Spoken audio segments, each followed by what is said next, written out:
Welcome to episode 28 of Fables from the Pickled Quipper. I'm your host and Master of Dungeons, Phil, and today we pick up with the Hand of Aegis. Really not sure what they're doing. They're kind of dithering. But let's go find out and see what they're up to in our old favourite place, Delsima. Session 28. Can you believe it's 28 sessions already? That's more than half a year. So, a quick recap of session 27. You kind of established a primary goal of figuring out how the Purveyor is watching you and what you can do to stop him, and then trying to decide who you can go to find out. Get some sort of assistance. You head back to town, speak to Ingfred and Kater. You head to the Academy of Alchemical Arts. and meet with Pedagogue Icon, who agrees to help with trying to work on some sort of charms of non-detection. However, in order to do that, you would need something in the line of 3 to 4 pounds of diamond dust. Would be very expensive to buy and best obtained in that sort of quantity from Badgerdown, the gnome settlement underground. Claire, who has knowledge of scrying through her studies, knows that scrying is best done with images, clothes, or body parts of the target. Basically, the more familiar you can be with the target, the easier it is to scry. Bador has a flashback and remembers giving his thumbnail to a hag in a different lifetime world. Confusion. Still Marpaneth the 19th right now, or the 19th of Marpaneth. What would you like to do? I feel like we've thrown so many ideas out there and not committed to any of them. I'm not sure where we're at now. Yeah, I think we were just like getting all of our options and we haven't necessarily decided on an option. On my list of to-dos, I know that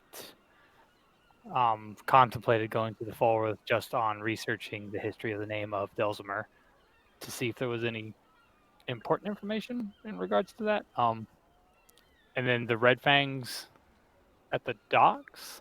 So, I mean, were we basically going under the assumption that we are not going to worry about scrying or stopping scrying as between the cost of it all and the time commitment? Time commitment seemed like the magical way to get rid of the scrying, at least. I mean, Yeah. it still is probably worth it being the number one priority, but maybe if we talk to the Red Fangs, we might have to eliminate the scrying at the potential source, not with magical means.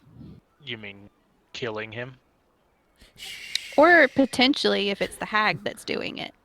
If basically finding out if it's the hag that's scrying and passing on information, or if she gave him the things and he is the one scrying. Like either Cosette's hair or Bardor's fingernail that has something to do with it too, like being able to track because there's that connection. Is there anything that we can do regarding that, or you and Spencer can roll up new characters.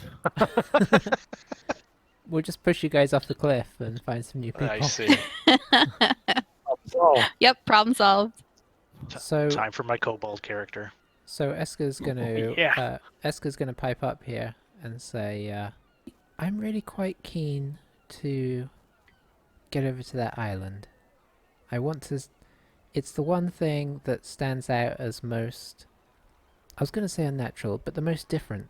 I just want to see what's there, and I feel like it has potential to, if nothing else, learn a bit more about the dynamic that we've dropped into here.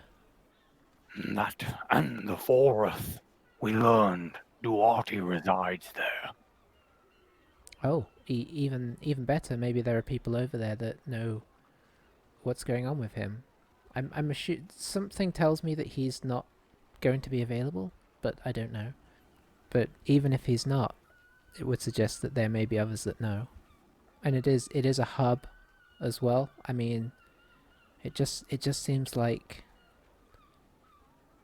the sort of place to go, but I don't know. No, I agree. We most certainly need to head there. We do, but whatever information that we're looking to find over there, we need to make it vague for now. We can't go delving into anything, not without knowing when people are watching us. That's true. Phil. Yes. Like looking out, we can see it. We could see it from the cliffs. Could we estimate a boat travel time?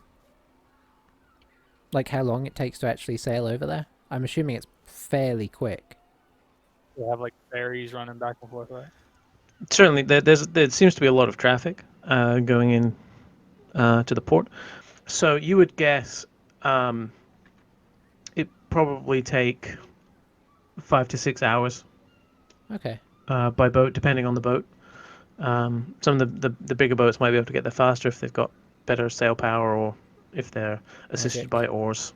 Oh, Or oars. Yeah. or magic, yeah. But yeah, so I mean, half a day to get there. Okay. So. Yes, I feel like it's not a huge trip to get there. It's feasibly a place that we can visit multiple times, so perhaps we could head over, scout it out, see what's going on, without necessarily feeling like, we must, find all the answers on that one trip. I fear that not doing anything is more detrimental than doing things to the scene, right? Aye, we are better served moving forward. Drakesburg, or back into the depths below. They are our options. I am eager to learn more. My current vote is Drakesburg. That would be my vote as well. I agree we need to do something, but I still just worry that we need to be as cautious as possible. I've been in character, pretty quiet because just thinking a lot, and I nod my head whenever Claire says that, and I said, I agree. We need more knowledge, but if he knows what we're doing, it's going to be. I don't know if we're gonna have much of a chance against him. He'll see us coming, but we can't just sit around either.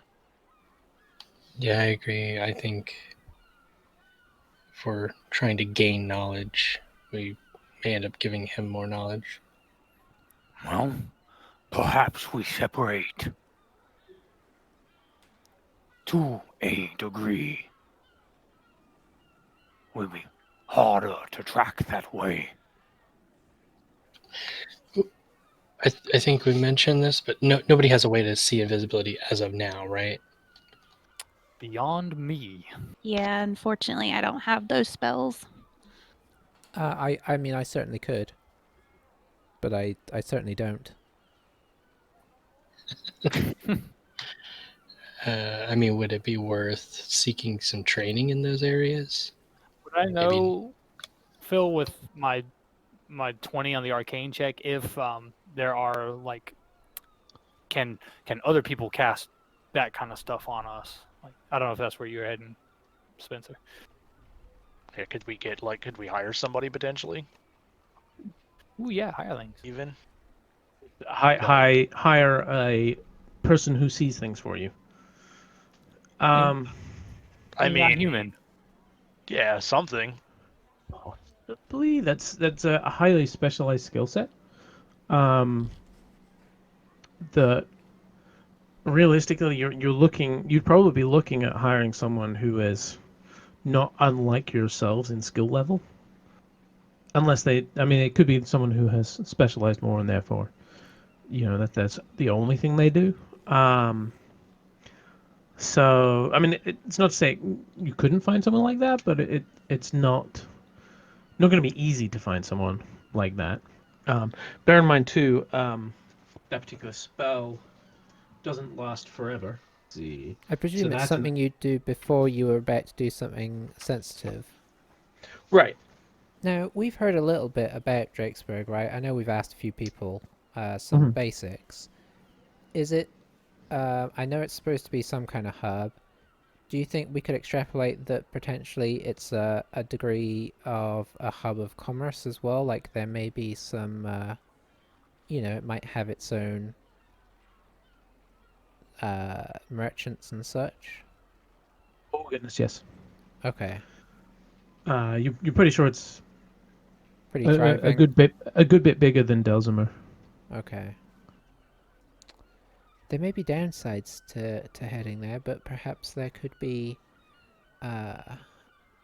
solutions to be found there as well. That perhaps Delsmer is a little on the, a little on the smaller side in providing. Yeah. Claire, are Definitely you true. you're I sense you are worried about heading to Drakesburg. Are you worried about heading to Drakesburg and probing for answers, or are you worried about heading to Drakesburg just full stop? No, I think exploring would be fine, but I'd be more concerned about trying to find Doherty or even talking to him before we have this figured out. That seems fair. Perhaps we could try and treat this as purely a reconnaissance mission. Would that be reasonable? Get the lay of the land, see how it feels, considering there is a certain coldness we always seem to feel from them here. Sort of see how we feel things are there. See if there's any, useful merchants or work to be done to make enough money to buy the things that we need. I don't know. That's possible, but we haven't explored all of Delzimer as well. Bardo, you live here. What do you think? What do you think our prospects are? I mean, because you've explored Delzimer, right? Right. Do you think there are? I suppose, in fairness, you probably haven't looked for magical vendors and such before. I don't know if you would have heard of any such people. Well, need some help on this one, Phil. Roll history. Sure. See how well you're paying attention during orientation. I feel like every other time that he's rolled for history for Bardo about the city, it's been horrific. Like Bardo walks around with a blindfold on. Yes. That is true. You should roll with 0. A 1, natural 1, and I have a -1 to history, so I don't even know what magic is. You Go back to that town. You're not familiar with anywhere in particular that would, like a ye olde magical emporium. Well, there's the dried bunch. I think we've been there, right? Traitor. Oh yes, I forgot he was there. Put your dumbbells down. Pay attention. That's a throwback right there. Yeah. Yeah. I was reminded today. Listen back to old episodes. Yep. What we are trying to work out, see what I did there, is in your time.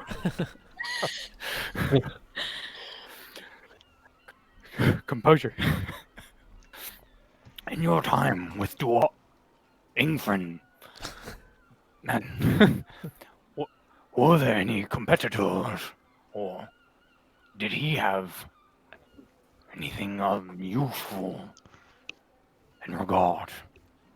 We're not really competitors with anybody, but I believe that there are places in town that, at the very least, might be able to provide some scrolls. I don't know about anything more sophisticated than that. I mean, obviously I know Semlin has a couple of sort of magically imbued items. I don't think there's anywhere that sort of, sells them in bulk. It's more a case of if someone was fortunate enough to come across them. So your best bet is going to places that could have the type of thing you want, and just hope that they have something of a rarer ilk, I suppose. How much coin do we have currently? We have 938 gold, 58 silver, 3 copper, and those gems that we haven't sold yet. No, I'm not saying that's not a lot of money. It's more than I've ever seen. But that said, it seems that this world we're entering is a more expensive world. We could do a earn money like montage, and just after a few months, double our funds. I say we do a full Phil, how do you feel about 30 years montages? with pension of working in Dulcimer, and then pick the adventure back up. Bonus, the Purveyor is probably going to get really bored. He Yeah. might just stop watching us. How long do illithids live? Maybe we can outlive him. Checking the monster manual now. Can we do like The Sims and put speed, turn the clock up to times 20? What's our montage song though? You gotta have a really good one. Oh, yeah, you gotta have a good song. Money in the Bank. It's worth noting that That's not something bad. from the we 80s. can't afford any montage songs, so bear that in mind. We got 900 gold. That's got to buy at least one. Ye oldie bard playing a song. I mean, Eli and I have been contemplating buying a hurdy-gurdy as our anniversary present. We could learn a cover. I would not complain. Wow. Just saying. Just saying. It's like 1 year to do 11 days. Montage through 2 years in one episode. In this conversation, though, it sort of seems that Badger Town doesn't seem like a good option, because I think it's just an extra step of getting the raw materials, but it's going to take probably even longer if we go down that route. Did we get like an idea of travel time to Badger Town? No. Because it seems like that's a mining town, isn't it? Yeah. Diamond. That would be the best bet for diamond dust. Right. So, I mean, if that's what we were after. Is it it might be too underground? expensive. The for time that. frame on. Badger Down, not Badger Town. Yeah. Okay. Is Badger Down underground? Oh yeah, I do know the actual pronunciation, but it's much more fun. Yes, it is underground. Eska looks particularly sulky during this turn in the conversation. We may get fair value for our gems. I mean, probably certainly be a place to sell them. I think honestly, like the Purveyor could have confronted us. So obviously, and probably could have held his own. I mean, I didn't get an idea that he was very fearful of us, that we posed much of a threat. So he doesn't seem to, he wants us alive for something. I mean, I don't think we have to be fearful of him. I just think we just have to be mindful that, that he is able to watch us. So if, I think we can kind of move on. I mean, I don't expect him to confront us, but Also, his power seems to reside more underground. He, if we're doing things above ground, maybe he will learn a few things, but he will. I would be surprised if he would appear and attempt something. And I still fear that even if we were to confront him, didn't he say that he has a master as well? So he is not necessarily the thing to be scared of. I would say, though, next time we go down, whenever we have to, before we do, we need to figure out more about his kind to figure a way out to fight him. Find weaknesses. Sure. Not that we're planning on fighting him, right, Badur? You see a smile on Silvarius' face. I look confused for a moment, because I'm like, Is this in case he's scrying us? Eska glances side to side. We would be finding this out, perhaps to pass the information on to him to help him, right, Bada? Okay, you can stop now.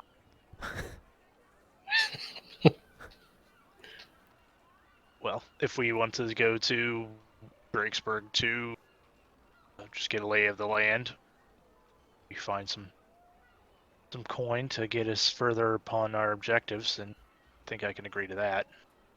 That's all I'm suggesting for Aye. now, not necessarily pushing to find any strange wizards. But knowing what's there could prove useful. I agree. And who knows what we could potentially find in a magic shop over there. I agree. We need to make money. We need to learn things, and like prep for our next immediate moves. That does sound like a montage. It also sounds like real life. Learn things and make money. It's a bit depressing, but true. That's Pretty my standard life goals. Speaking That's of real my- life, that's my what about our goal. home improvements? What about our home improvements? Are we doing anything with the Quipper? I think that's the least of our priorities right now. But if we were going to, we have to get that can be handled by the village while we're doing stuff. Like, I obviously, suppose- we're not going to construct anything, but if we can find We would some crafters or we would laborers or definitely have to do some talking about that. I've got some ideas. I suppose the amount of gold we have is actually quite sizable in terms of hiring people to do basic work. Yeah. So I suppose that is actually worth considering. Because if we do get it up and running, and if we do, I don't know if we would turn it back into a bar, or if we turn it, I don't know what we would do. But if we did turn it into a bar, for example, or whatever, an inn, so theoretically that's actually a source of money.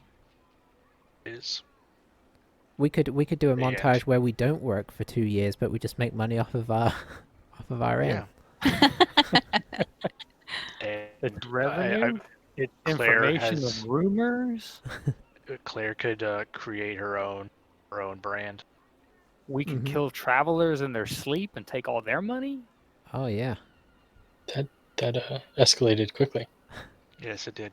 Yeah, it just So- went from nice casual, like, let's make a beer, to let's murder strangers in their sleep. Let's Sweeney Todd them. Spitballing here. I see. Just making we sure wanna everything's do on the think- table, that's all. Yeah, right. Did we want to potentially do some stuff with that And right now? if we or- don't start now, it has only been 11 days, and it's going to take us like 2 actual years until it's built. So I suppose hiring somebody to start like clearing the site, for instance, would probably not be ridiculous. Yeah, because salvaging what could be reused would cut down on the cost. Yeah. If it doesn't take our time, then yeah, I mean, starting it now would probably be better than waiting. I have. There is much we can do with it. There is. I mean, Eska 100% doesn't care, but to me it sounds like a good idea. I could perhaps speak with Kelly about facilitating such matters. Pardon, what did you Yeah. used to do? I feel like I might have asked you this before. What did you used to do? In town? In town? You said you worked in town. Yes, sort of. I worked for House Surratt as a guard, basically. Okay. I was hoping you were But going I to say a do- builder, but okay. Well, I actually grew up as a stonemason. Ah. Do you have So any? Do you have any contacts? Not here. Ah. Would anybody else have the potential to help out if we ever do? I'm no stranger to a hard day's work. I wouldn't mind. I have no Likewise. knowledge, but certainly wouldn't mind putting in the work. Maybe not now, but another day. But clearing the area is a good first step. Clearing and salvaging. A good job for peasants. Our time is much needed elsewhere. Eska face palms.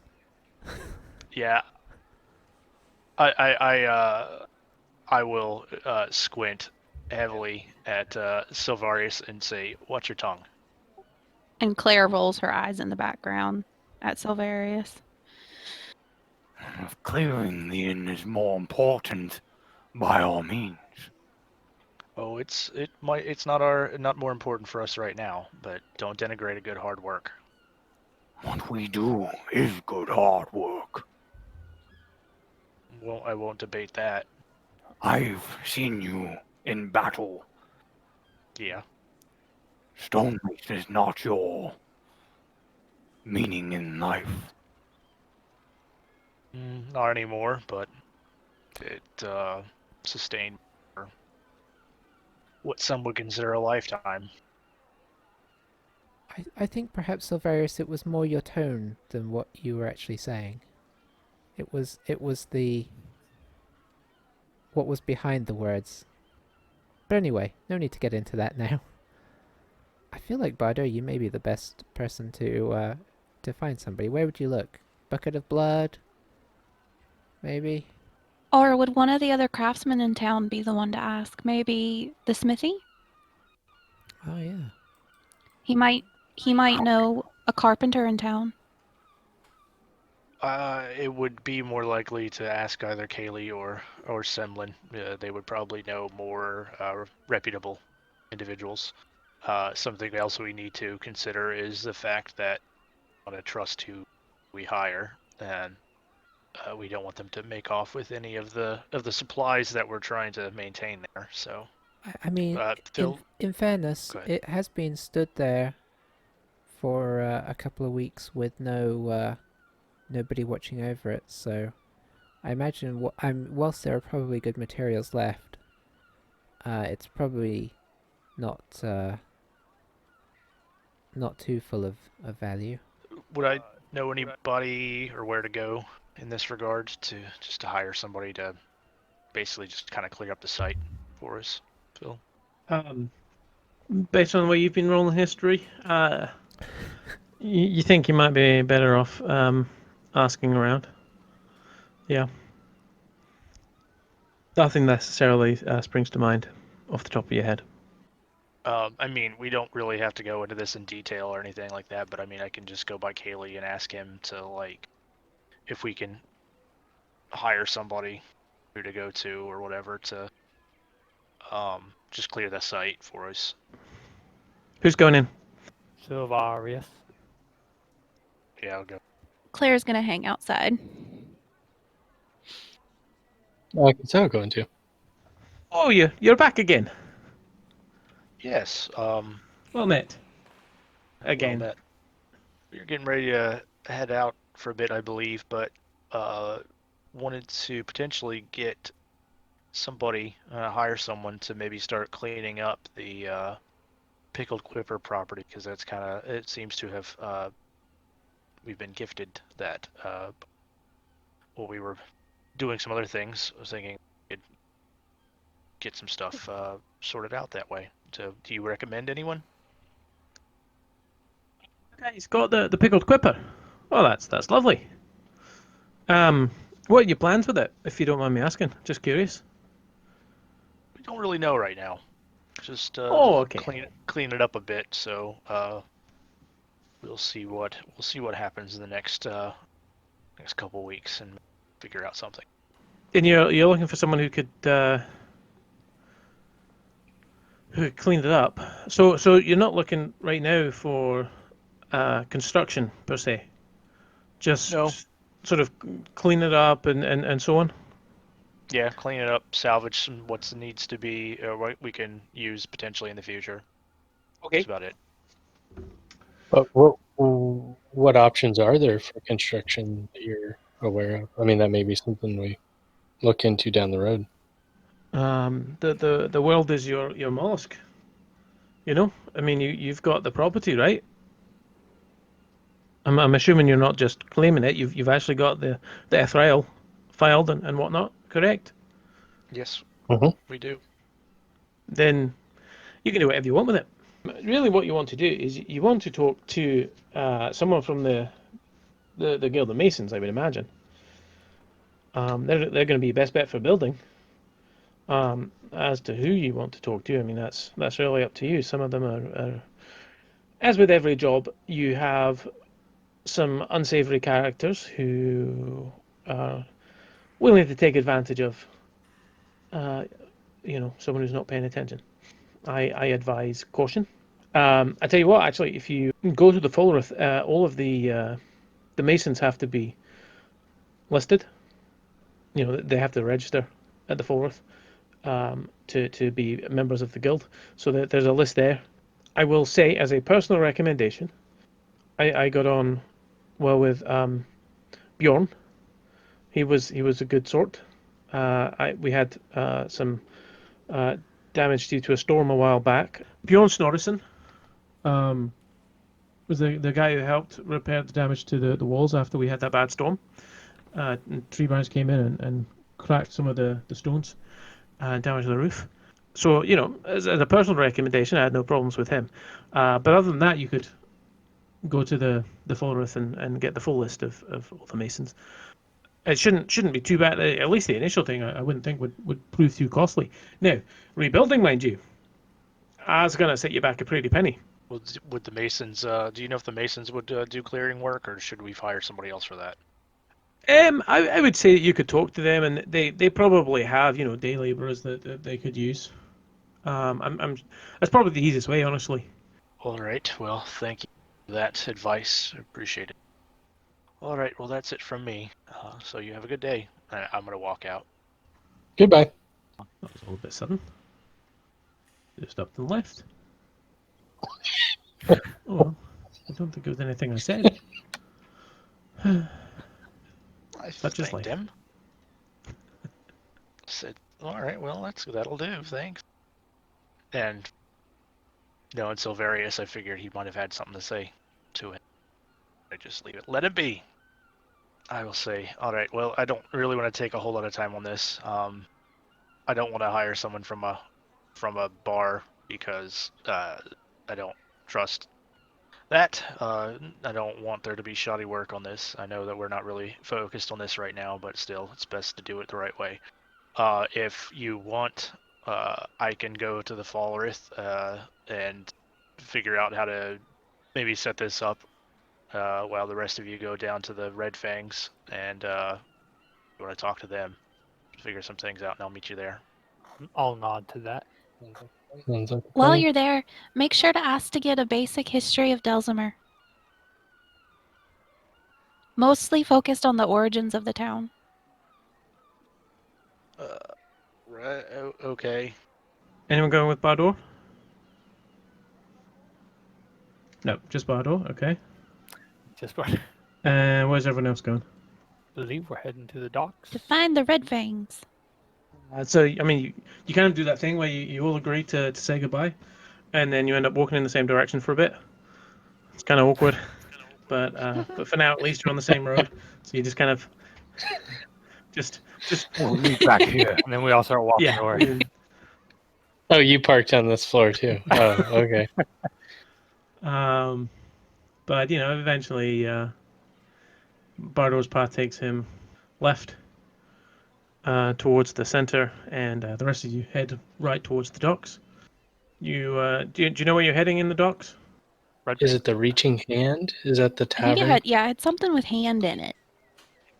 Go ahead and roll investigation, someone, please. 15. Right. It takes you a moment or two. A little bit of wandering. Eventually, you just sort of grab a passerby and ask sort of brusquely, where's the Reaching Hand? That was not a good Silverius impression.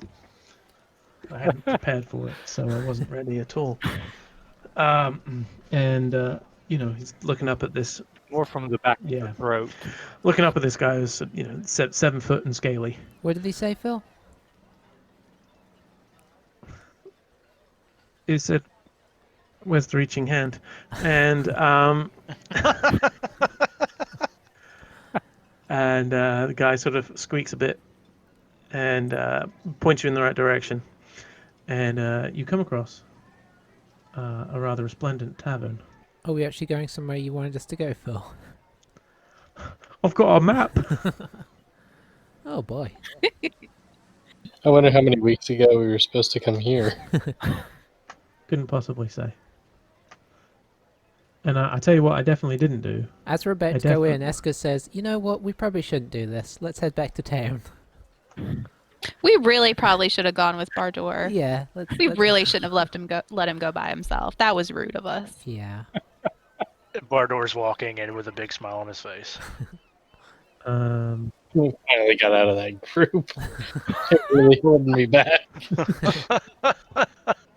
Though, side note to the rest of the party, we have gotten rid of one of them. There's only one left. Uh-oh. Yeah, Cassette, can you we need to go check on something too. Inside check. You don't suspect anything. So you come across this rather large wooden building. It's only one story, but it's got a hefty footprint to it. A lot of noise coming from inside. Feels like people are just kicking back, having a good time, despite it being still relatively early in the afternoon. The area we've travelled to, what's the overall vibe? Does it feel different to the main town? Yeah, so as you kind of walk through from South Delsmer into sort of Central Delsmer and then off to the right into the docks. For one thing, the smell is quite intense. There is just a sort of constant scent of fish, mostly rotten fish, and it's like you're convinced now that smell's going to be in your clothes. Like that's just happened now. That's going to take some purging later. The buildings sort of tend to sort of lean in a little over the street in places.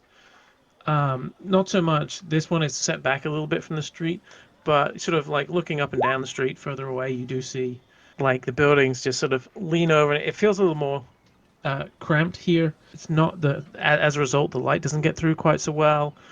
Definitely feels a little less patrolled as well. You note, obviously South Delsmer, you have the Nagra and you have the Drake's Warden Tower there. So there's a lot of chunky dudes in armor looking very protective of things. Here, not so much. But yeah, you come across here and you see the sign across the entranceway that says, "This is the reaching hand." And there's even a little sign next to it that says, "Proprietor Errol Gear." Just before we head in, are we trying to find out some specific information here, or just sort of general gathering? I think it was specifically talking to the Rolliver's Red Fangs, because they're an adventuring party that was suggested might know about strange things in the woods around town. Okay. Like hags. Why does my note say wizard paid them to go into mountains to bring back goblins? Does that make sense to anybody else? Doesn't make any sense to They me. did that. That was one of their things. Like one of their. They hired a wizard to do that. The other way around. Oh, the wizard paid the Red Fangs. Okay, Yeah, sorry. Yeah, I did right. And But it was Rolliver is assumed to be the leader? It's a logical deduction. Okay. Although a clever leader would use somebody else's name as the... okay. Magically changing notes. Maybe that's... He's not a Skaven. I guess Eska will head on in. I mean, not by herself, but she's happy to push forward. I'm gonna So Varus will constantly just be keeping an eye out.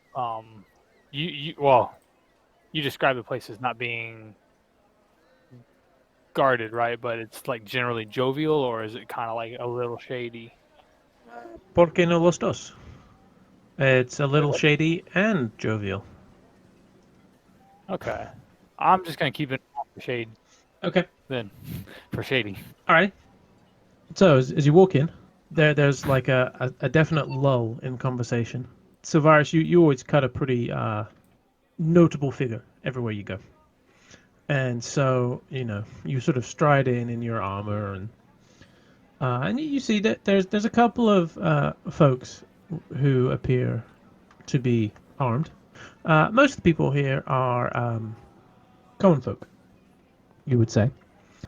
There's a lot of tables. It's quite crammed. There's a pretty heavy smoke that is filling the low ceiling, so visibility is not great at your height. Claire, visibility is pretty good for you. Yay!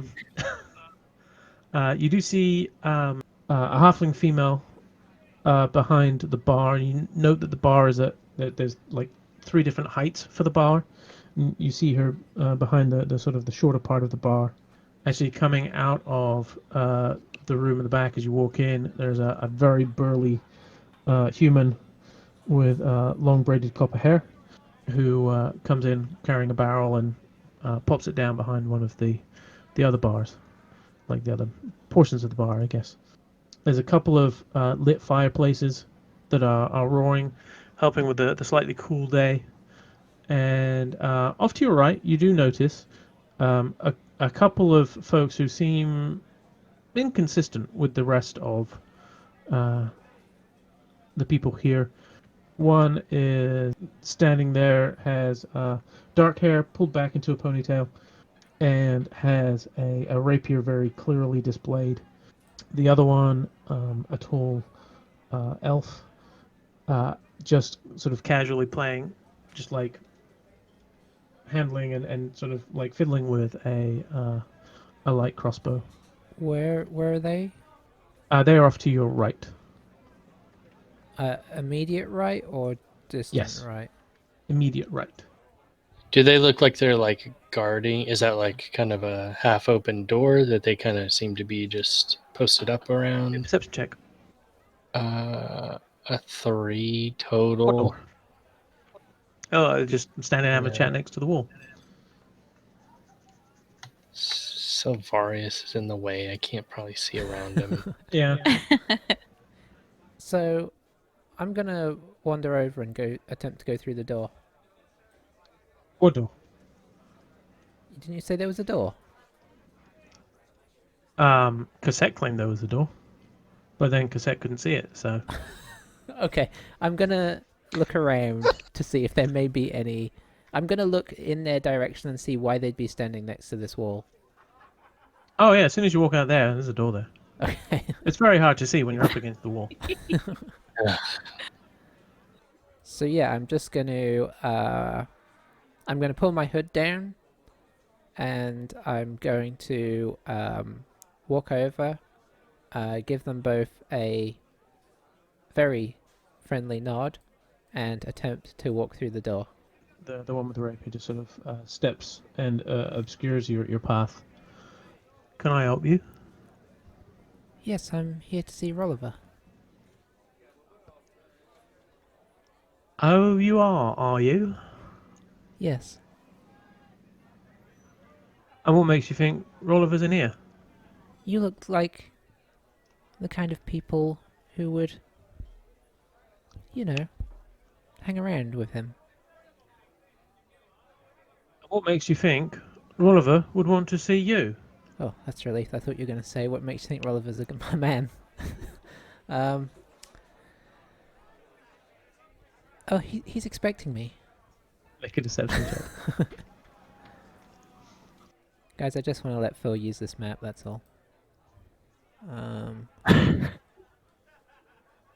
Meanwhile, Claire is looking at Cosette and Silverius and trying to communicate what is she doing with just her eyeballs. You know what? I'm thinking that too now that I've realised I'm at disadvantage for all my checks. Oh, nice. Claire, make performance roll. This should be good.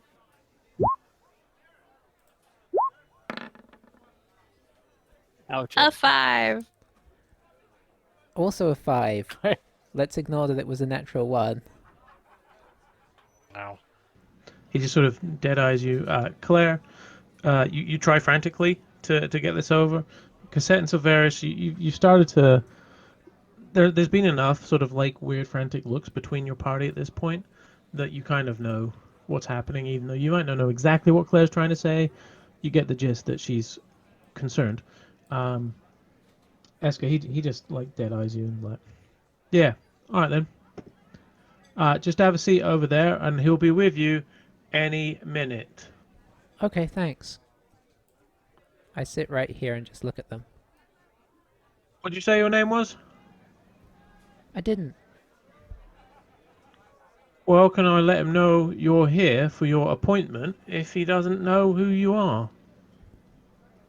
He said I didn't need to let you know. He cracks the door and heads inside. Aha, 1-on-1. This is my chance. And you hear some discussion. And eventually, a moment passes. What are you other three doing as you see Eska taking a seat at the table? I feel like I need to walk over there. Pretending Claire's she like, doesn't know Eska.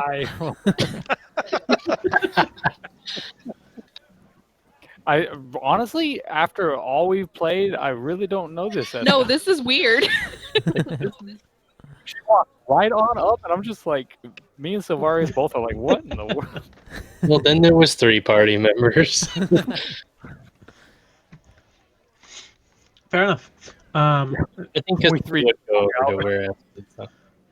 Eventually pops out. All right, name myself. You can go in, but wait, who in the gods are you?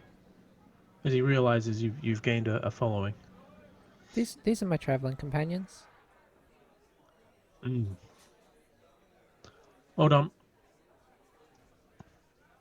And he goes in. It doesn't quite close the door, and you just hear, she's got some bleeding companions too. You can't quite hear the response, sort of muffled. And he says, comes back out and says, all right, look. Says you can go in. I see you're all armed. I trust that you will use your discretion and keep your weapons to yourselves. All right. Otherwise, it could go very, very badly for you. I place my bow on the table. Oh. You're not as thick as you look. All right, then. I'm not here to start a fight. Anyone else doing similar? Yeah, because that'll take out the flail and put it on there. She does have javelins on her back, but Yeah, Claire's hammer is under her shield on her back, so she probably won't take it off because it's a process. Claire is also staying firmly behind Silverius I see that. during this whole interaction and just barely peeping out from behind him. The guy kind of looks over at Eska and Cassette and just says, don't you worry, it'll be safe with us. All right, in you pop. The elf with the crossbow kind of opens the door up fully for you to head in. Eska eats as many cakes off the table as she can before she dies. Oh, there we go. So inside you see quite a gathering.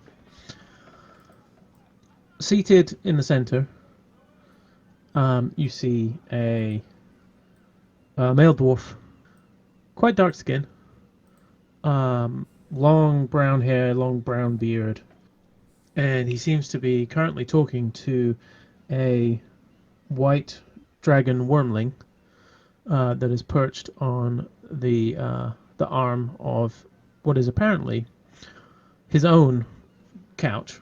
To his left, you see a tiefling with almost kind of human passing, you would say. Quite pale skin, barely obvious horns. They're well sort of like woven into the hair. Next to the tiefling, you see a half-orc female, sort of green-grey skin, and a rather brutal-looking scimitar at her side. You see a male dwarf, dark hair, dark beard, red-tinted armor, and a pair of hand axes slung at his side. Next to him, you see a human female in long robes, and then flipping to the other side of the dragon, you see another dwarf. This one with a heavy crossbow just resting on the cushion next to her on the couch. To her right, you see a human female, what looks to be slightly battered plate mail, a big round shield, a longsword, just resting against the couch next to her. Next, there is a halfling in what looks to be chainmail, and you actually see clearly marked on her shield the symbol of Torm. Then there is a dragonborn, female dragonborn, appears to be wearing just simple robes. Then that's on the little pink chair. And then on the final couch, there is a male gnome who looks to just like around his waist, you can just see a bunch of tiny pouches.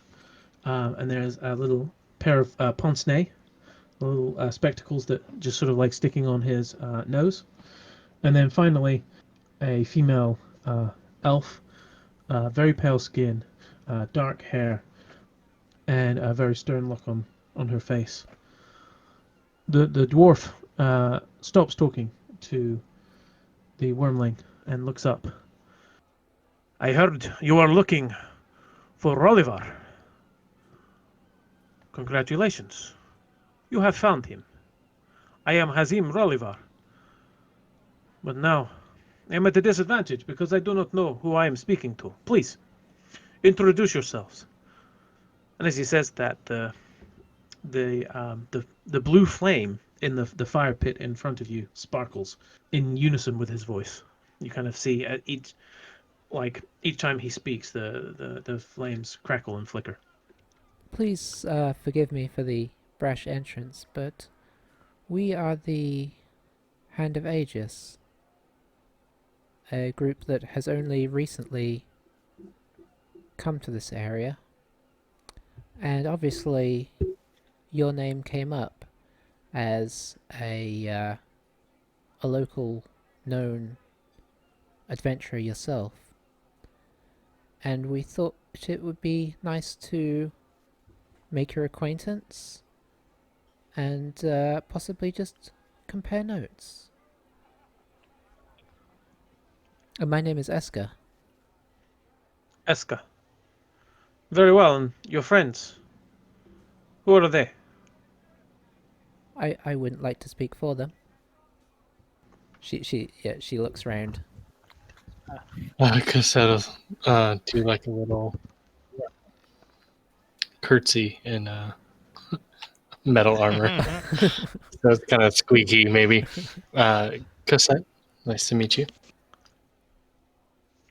When he glares at her, Claire just kind of squeaks a little bit and shuffles closer to Silvarius and kind of just, like peeps out. I'm Claire. When she shuffled up close to him, he kind of like looks down at her, looks back up. I am Silvarius Coldrock. Where is the fifth one? You should have another dwarf, yes? That is correct. You keep up with what's going on well, I can tell. Well, it is my business to know who is taking a slice of my pie. That is certainly not our intention, if that helps. And please, let us know if we step on your toes, and we will most certainly My toes are stepped on. Understand this, Hand of Ages. You are nobodies, okay? I am Hazim Rolivar. This is my city. My friends and I, we have been the solution to many problems here in town. We had not yet got around to dealing with the Tour of Boffin. We got held up dealing with some other quest for, well, you don't need to know who that was for. But, needless to say, we were going to do that. And then word came to us through one of the little running boys that we were no longer required and we would no longer be receiving financial restitution. They saddened me. So, yes, I sought to find out who it was that was taking food off my table. If it is any consolation, I'm sure the job was quite beneath you. We were able to do it, and we are but a fraction of your number. I believe the payout would have been quite unsatisfactory for you. Look, I am no fool, okay? It was not a big job, but big jobs, small jobs, we would have used it to break in some new blood. Never mind. It is not important. What is important is that you have sought me out. This surprises me a little. What brings you here today? He just sort of idly scratches the chin of the wormling next to him as he talks. I do the same with Silvarius. No, I don't do that. We heard that you are in the know about what happens around the city, and you have already proven that true. We were curious to find out if you had any knowledge of dark entities lurking in the forests close by. I have heard rumors. Apparently the same rumors you have heard. Though I assume that was to do with the presence at the tour. I've not heard anything since that was cleared up, though that's only, a 10-day ago. So I would not expect to have heard much, I suppose, since then. You are suggesting that there are other issues afoot? It certainly worries us that there could be. Do you have any knowledge of any creatures that engage in witchcraft that live locally? Any hags or such creatures? Ever run into any? I've heard tell of hags, but we haven't seen one in quite some time. I believe we killed one a while back. That was a while ago, though. 25 years ago. I don't remember now. Half these people weren't even with me then. I mean, certainly there are plenty who practice witchcraft here. And he kind of like nods over towards the dragonborn on the pink chair. Well, what some people would call witchcraft, at least. I don't know exactly what you're looking for besides hags. You would perhaps be better talking to someone in the forest, or at least someone with connections to the forest. That is not really our domain. We typically stay out of there. Fair enough. Well, I thank you for that information. Perhaps I can offer some in return? I hate to come in and barge into your hospitality with purely demands of our own. Have you ever delved underneath the city? Down into the caves? Not. No, we've never had need to go there. We are aware of the kobolds there. They cause minimal fuss. Yeah, there's no need for us to be involved with those caves. Well, if they are the ones I think you are referring to.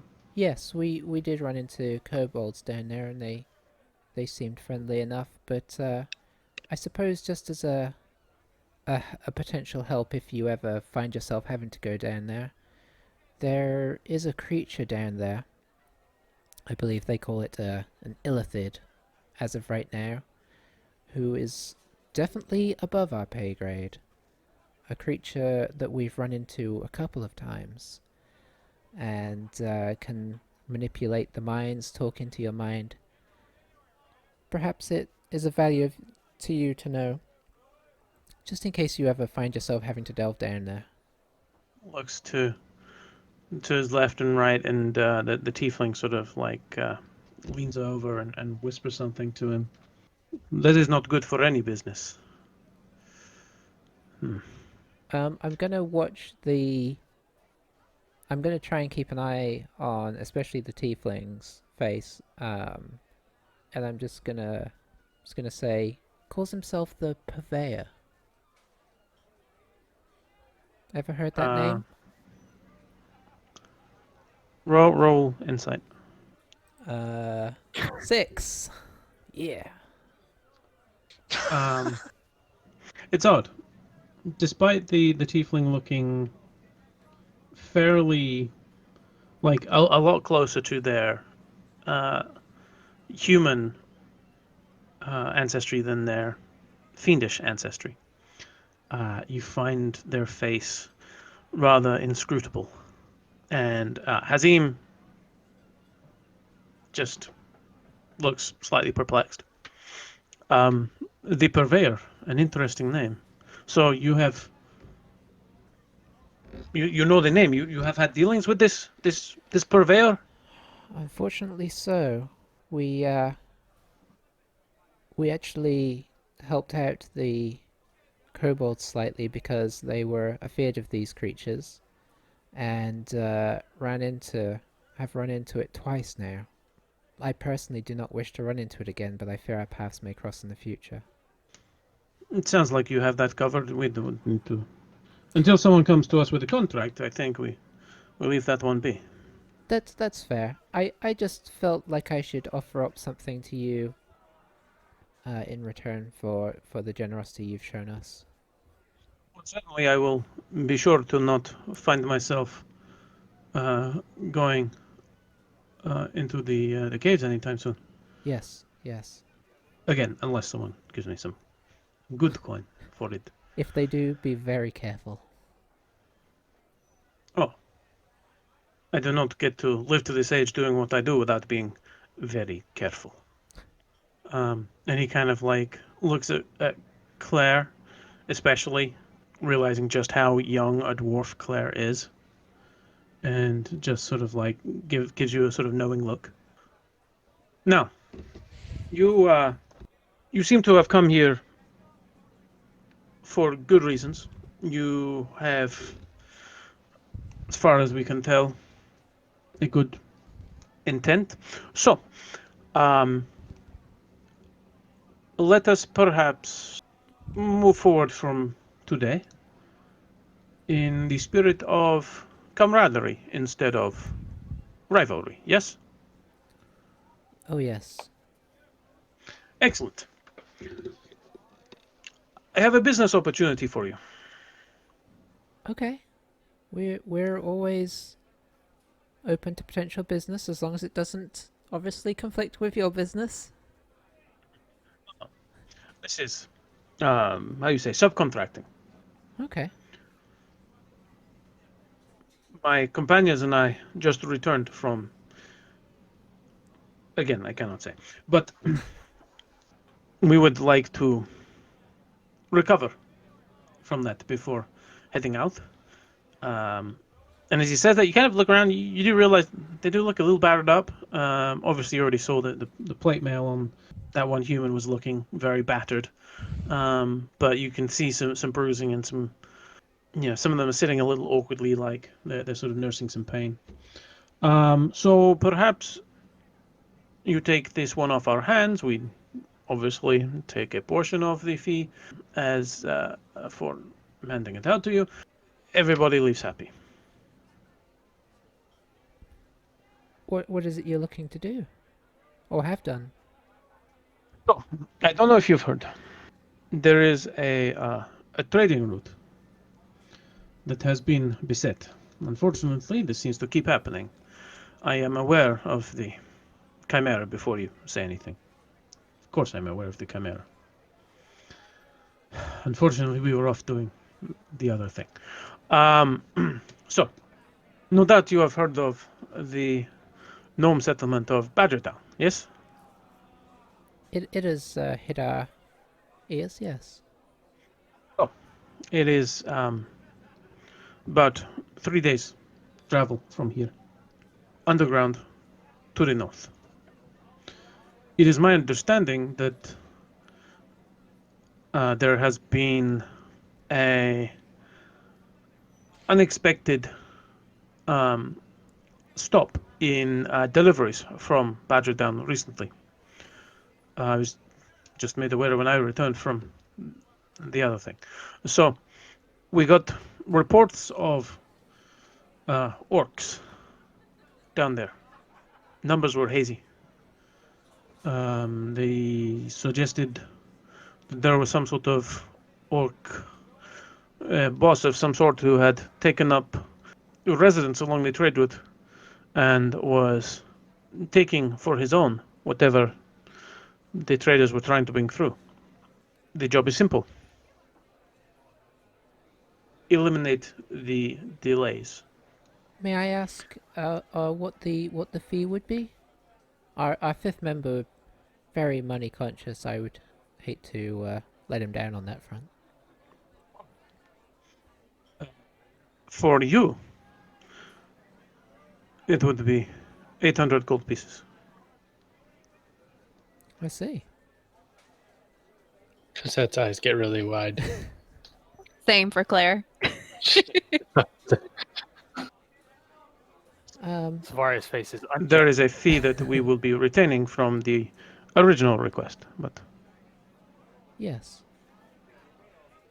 I mean, obviously, we would just have to touch base with Badur. I don't know if you know him. the name does not ring a bell.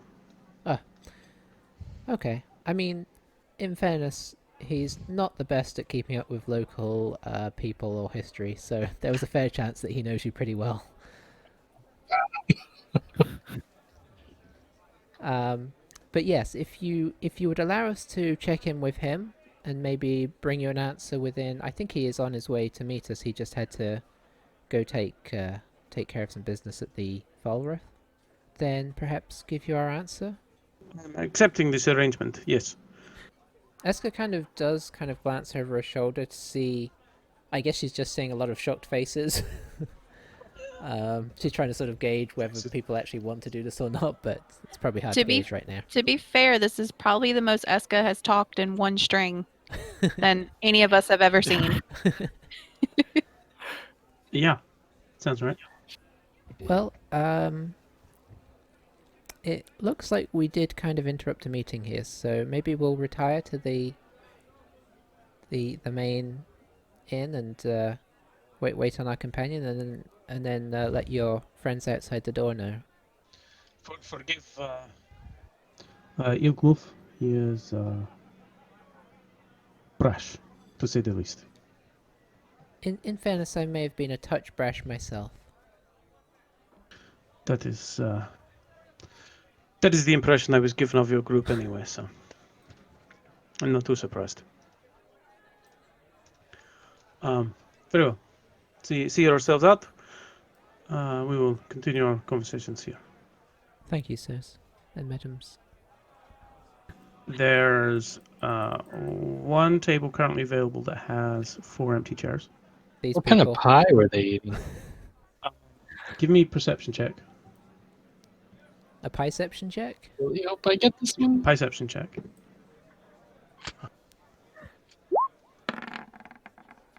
Yes, 9. Definitely fruit pie. Smelled sweet. Can't identify the fruit. What color fruit? Hard to tell because it has a nice pastry lattice on top. Through the lattice, I can't see. Also, Is that a rat on the table eating the pie? No, that's a cat. Oh, fair enough. Okay. Cassette, if you roll an attack roll against the pie, maybe you can get that lettuce off there and see what's underneath. What about a javelin? Shoot it in Javelin there. the pie. Yeah. As you're sitting there, the halfling who was behind the bar earlier comes over. She's well dressed, short brown hair, blue eyes, and she says, "Hello, I'm Errol, the owner of this lovely establishment. Can I get you something to drink, something to eat, perhaps?" Claire, looking a little shell-shocked, just kind of puts her elbows on the table and mutters, "Ale, please. Lots of ale." Slice of pie would really hit the spot. Pie? If you have Yes, yes, we do. What kind of fruit pies are you doing today? We have a number of them, actually. Rats. We've got gooseberry, boysenberry, cherry, apple, and rhubarb and custard. Ooh, rhubarb. Yeah, the custard is part of the inside of the pie. Is that all right with you? Mhm. Very good. And for you two? Looking at Esker and Silvaris there. Oh. So Actually, Varus kind of like waves his hand like nothing for him. Esker actually Semi-dismissive. didn't. Yeah, Esker didn't actually ask for pie about the pies. That was just me trying to find out what the pie in the other room was. Well, I mean, Esker did ask about the pies because she gave you an answer. So, I mean, that's happened. That's canon now. Okay, Esker did that all whilst slumped over. She's kind of slumped on the chair and just closed her eyes. Maybe I'll bring some water too. Kind of leaning back.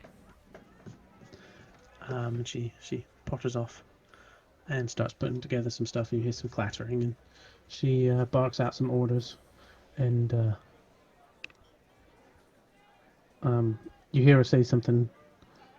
She says, "Wigfield, go get some of the rhubarb pie, please." And the big chap wanders off into the kitchen and pops out a different door. Like, all right, here you go. That'll be 12 silver total, please.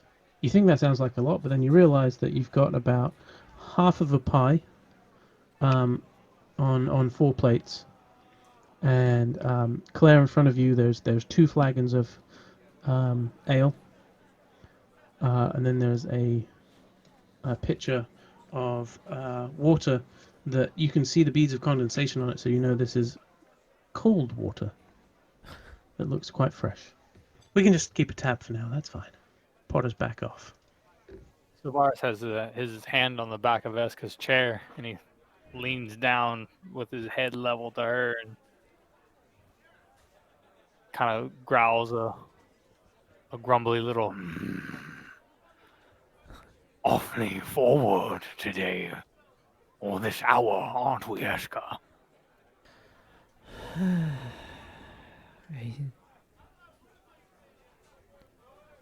I'm tired, Silverius.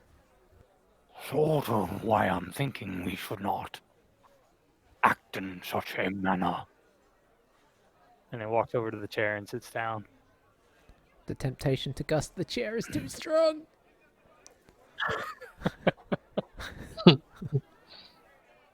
Is the pie good? Love it. Pie is very good. Oh, yay. You'd give it about a 8.5 out of 10. Wow. Okay. A That's a good 3.14 out of 10. Nice. Claire, that is good ale. She is halfway through one of her mugs already. And you can see that her hands are visibly trembling. Slow down there, Claire. We have nothing to fear. I can hold my liquor, thank you. No, crack a smile. Settle in to have some nice cold water and ale in Claire's case, and Cassette starts eyeing up other people's slices of pie. Badur. Yes. After awkwardly walking alongside your colleagues for a while, you head towards the Pholruth. Looks like it's a busy day. So you head in and you look at the various different signs. So you know for one thing that to make information requests, you have to go to the third floor. That's what Silverius had to do last time. So you know that's the course of action expected for that. You gonna head up to that floor? Yeah. As I enter, I kind of give a sigh, being there, and then I trudge up to the third floor. And there's a reasonably long line. So you sort of, Another weary sigh. yeah, you hear someone arguing about they were sure that they submitted the paperwork when they were supposed to. Well, why didn't they ask for that the first time? And then eventually, your turn comes up, and you're back and forward, and there's an elderly gnome there. I mean, you know gnomes live a long time, longer than dwarves, possibly longer than elves. This one's got to be like right up to the limit of how old a gnome should live. Maybe pushing like 500. Yes. Hello. I'm looking for some information about a history of the town. Just basic stuff. It's mainly like the origins of the name, if there's been any other names, things of that nature. Oh well. All that. Well, yeah, yes. Is that a lot? Quite a big town. Yes. I don't want major detail, just sort of high level history. Oh. Sort of licks her finger and starts sifting through some papers. Is that something that you would need to like put together, or do you have that readily available? Well, some of it I have readily available. The town is called Delzma. Yes. That is true. It has been here for many, many years. Since since well before the spell plague. Yes. At least a good 100 years or so before the spell plague. It was established as Delzima.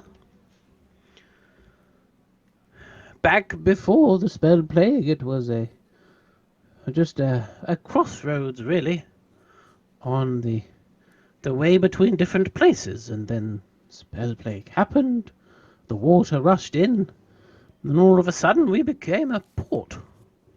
And she starts flicking through papers again, licking a finger every time she turns a piece of paper over. What more would you like to know about the city? Have there been any problems with dragons? No, dear. No, dragons haven't had anything to do with Delzima. No. No, there was a goblin incursion back in the early days. Took a lot of fallen fighters to repel the assaults, but eventually that was successful, I mean, this was back when it was a small place, only a few hundred inhabitants. Now we have thousands. But no, never dragons. Okay. Well, this has been something. So yes, I guess that's all. Right. Okay. Well, thank you. You're welcome. And I just kind of awkwardly step out of line because I don't know if I got the answer that I was looking. And then I will try to find the place where I can, find out about Bjorn Snorrison. So you don't see anything sort of on the signpost, sort of indicating where that list would be. So you ask one of the Nagro who's sort of positioned here as, since this is also one of their primary buildings. They have the prison on the left hand side. He says, "Oh, the all of that stuff, like list of masons and whatnot. You need to talk to them up on the third floor. They have all that information." Is that the information place? Yep, information's from the information place. Yep.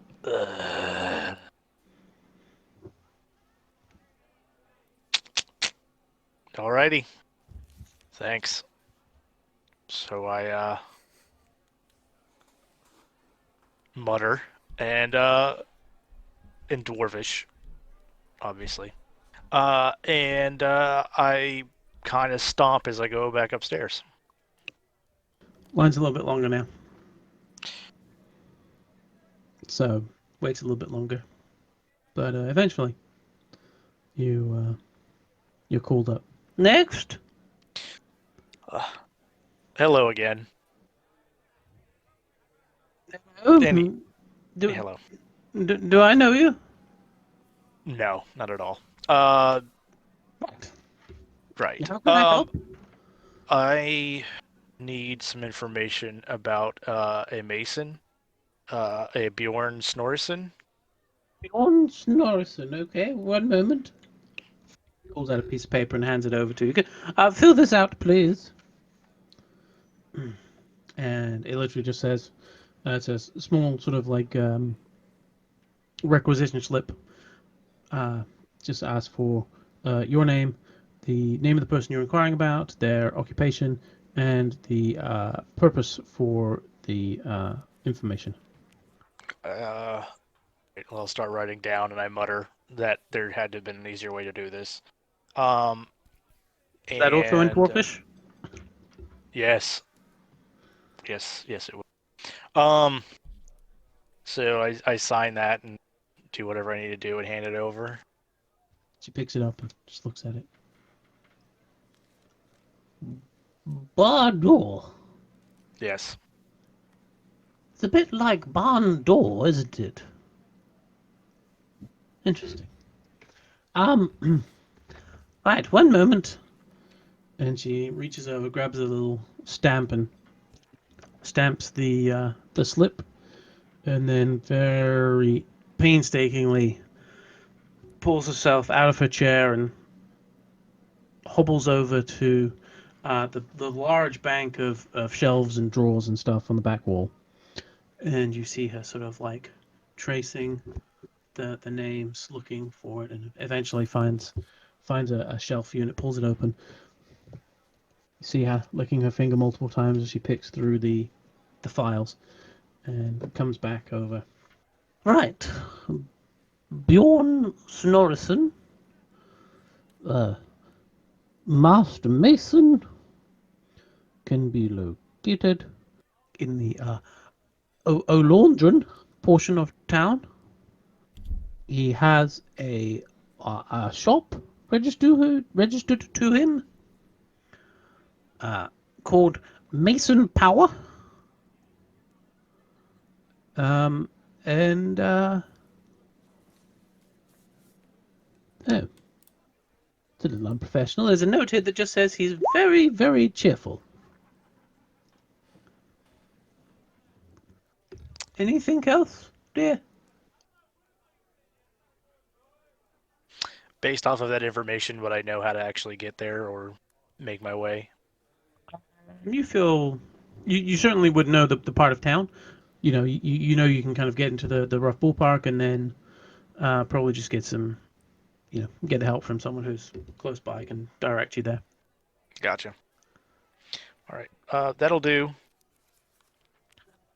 Very well.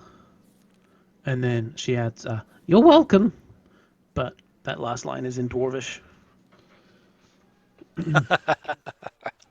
I will laugh at that, and I will and to say thank and walk off. Anything else for you in the Pholruth?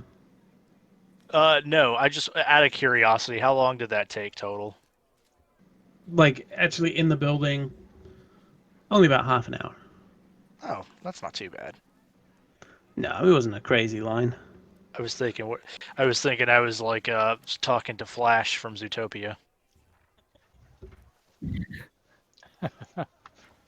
Similarities. Similarity. So you're going to head over towards the docks at this point? About how long it would take me to get to the Mason. So that's in the other direction. That could take a while. Basically, you'd be looking at probably about a half-hour walk, and then probably take you best part of an hour to get over to the reaching hand. All right, yeah, I'll just go to the tavern. So, in the tavern, you've had a chance to get through. Claire, in your case, you're probably into your second ale at this point. Cassette. I'm pretty sure Silveris is not eating the pie in front of him. Would that be accurate, Silveris? Hey. I'd hate for it to go to waste. So yeah, you kind of have a moment, and then would you like to say anything during the sort of the half hour that you're waiting? Eska would like to say, Claire, I'm sorry. To be honest, Eska, I don't even know what got into you back there. That was so dangerous.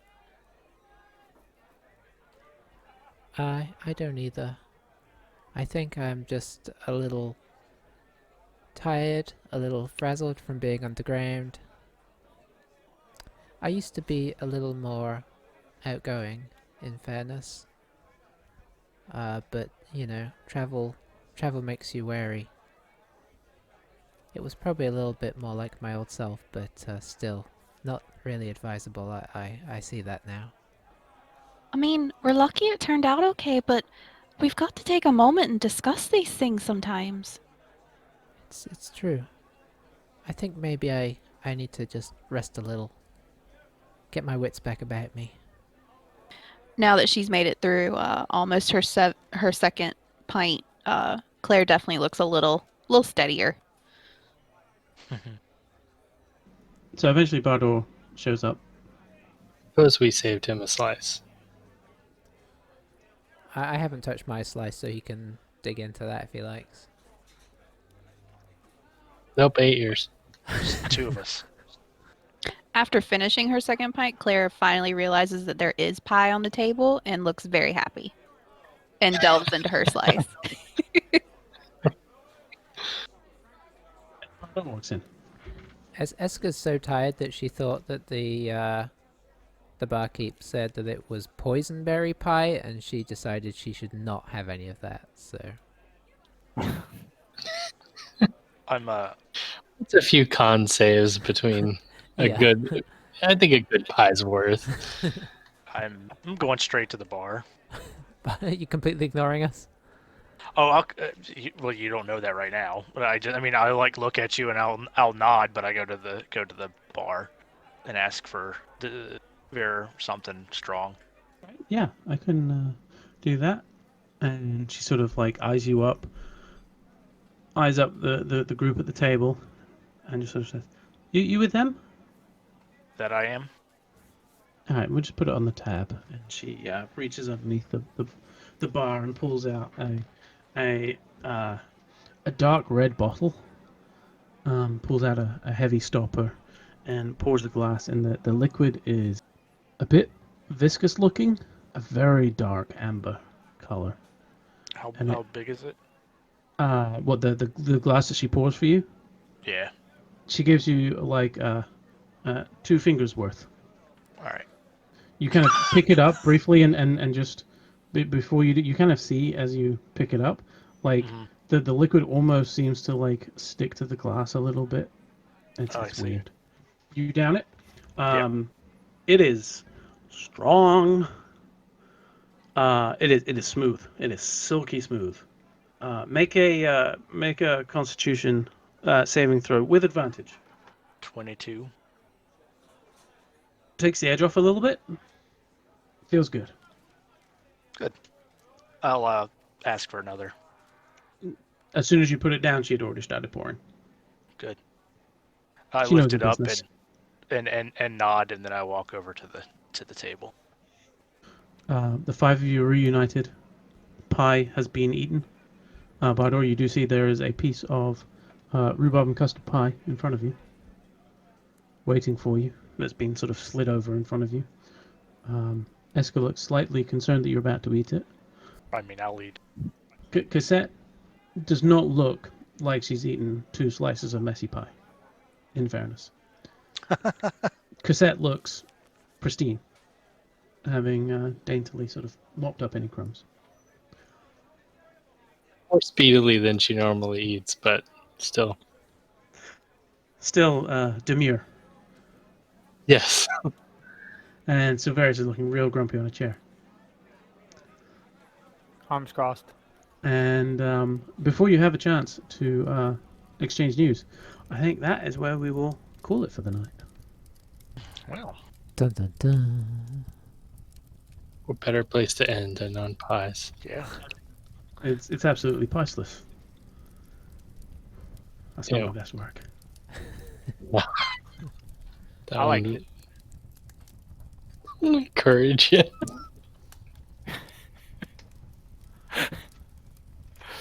We met a lot of people. I mean, but we kind of met a lot of people. Because Eska knows how to dive into a swimming pool without Yeah. looking. Yeah, Bardor could have come back and he would have just been a solo act again. Hey guys, whoa.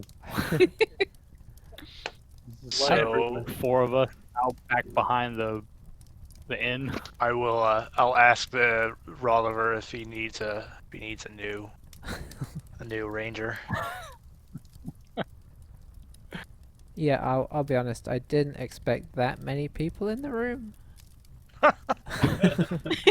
Just this giant party room with all the people. Yeah. I mean, it took was very this episode was 50%, Brother trying to get some paperwork done, and 50% Phil explaining who was in that room. I mean, it was an intense episode. The Pholruth has that reputation though. Like it felt familiar. Like Silvarius when he was there, it was very much like it felt like when Vardo was just looking around like, okay. Yeah. And I think that's a true feeling of when anybody goes into one of those buildings though. It's like, what am I doing? Yeah. What do I Basic. I liked how that. It felt real. Yeah, it did. It was painful. It was painful. In the Flashback. best way. Painful in the best way. Sure. Because I hate like official buildings and like in real life. Yeah. So, the Hand of Aegis have finally met Rollivar and his Red Fangs in the Reaching Hand. Be interesting to see what happens next. Thank you very much for listening, everybody. We hope you enjoyed. As a reminder, you don't have to enjoy this podcast as you're enjoying it right now. You can also watch on YouTube and see the maps, thanks to Roll20 and Dungeon Fog and various other things. Or if you prefer to listen, then go along to pretty much anywhere where podcasts are available, and we should be there. Just search for Fables from the Pickled Quipper. We'll see you next time. Bye-bye.